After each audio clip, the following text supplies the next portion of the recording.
So hey guys, in this video I am going to add some light and I will teach you how to do a camera movement and object movement.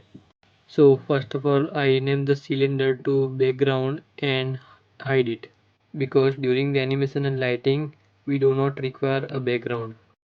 So for adding a lighting I am going to the top view and now I am adding a light which is area light and place slightly right to the scenery and scale in size. Now I simply duplicate the lighting in 2 times and place in front of in some random position. Now I select these 3 lighting by shift and pull it up in Z direction by grabbing and select the one lighting and give some randomness. Now I am going to the front view and select the lighting and give the rotation towards the scenery one by one. After giving the lighting direction in front view, now I am going to the top view in the same way rotate the light toward the scenery.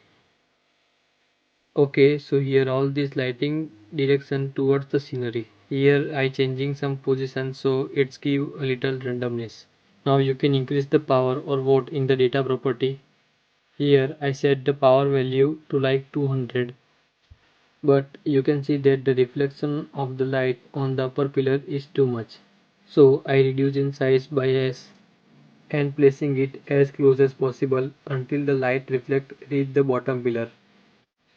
For reducing more reflection, I just set a position by grabbing it.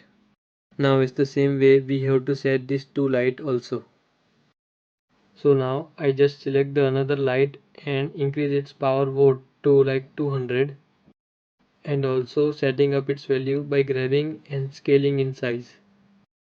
I put this light to little lower part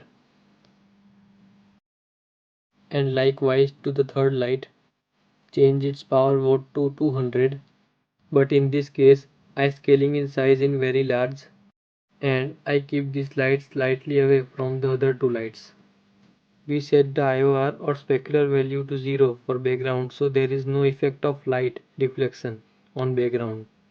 You can also check out in the cycle engine. So now I will teach you how to do the camera movement and the object rotation movement by the keyframe. So now I am adding a camera and set its position. Here you can see that the camera is placed at the center of the cursor. If you want to adjust the position of the camera according to the position of our screen, go to the view section and here you can find the align view and align active camera to view.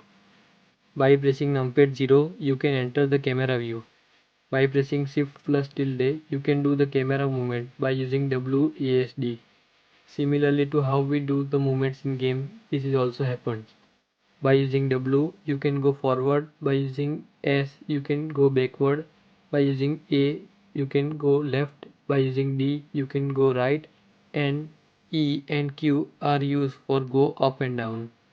So by using this fundamental I set the camera position. So now I am adding a cube and show you how a basic animation work by keyframe. So if you select the cube and press I, you can see the bunch of different options available. From this, select whatever you need for animation. So I select the location and you can see that the keyframe is added. And now going to the end frame where you want to end this clip, and now change the position of the cube and press I again and select location again. Here another keyframe is added and now you can see the cube change its position between the two frames. Now if you hit the space bar the animation will start. Now from bunch of different options we select another. So I select the keyframe and delete it, and now I press I select the location, rotation and scale. As the same way I go to the end frame, change the location of cube, give them into the random direction and scale in size, and press location, rotation and scale again. Now if you hit the space bar you can see that the cube will animated. So that's how the animation work, and you can give as many frame animation as you want to keeping a gap of this frame. So keep in mind, first go to the start frame where you want to start the animation, set the start position of the object and give them keyframe, and go to the end frame where you want to end this animation, set the position of the cube again and give the keyframe again. So now it creates the animation between the start frame and end frame. Here you can see the animation is start slowly and then go to faster, and at the end also stop slowly. So it generates to speed like slow to fast and fast to slow again. So why this happen to like slow start and fast moving? If you press T on the timeline, you can see this option appear.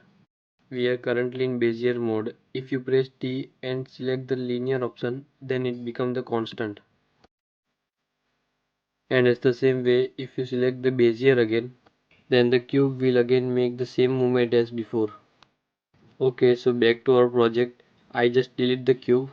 I just want to explain you about the basic animation using keyframe by adding a cube, and also want to tell you how the linear work and how Bezier.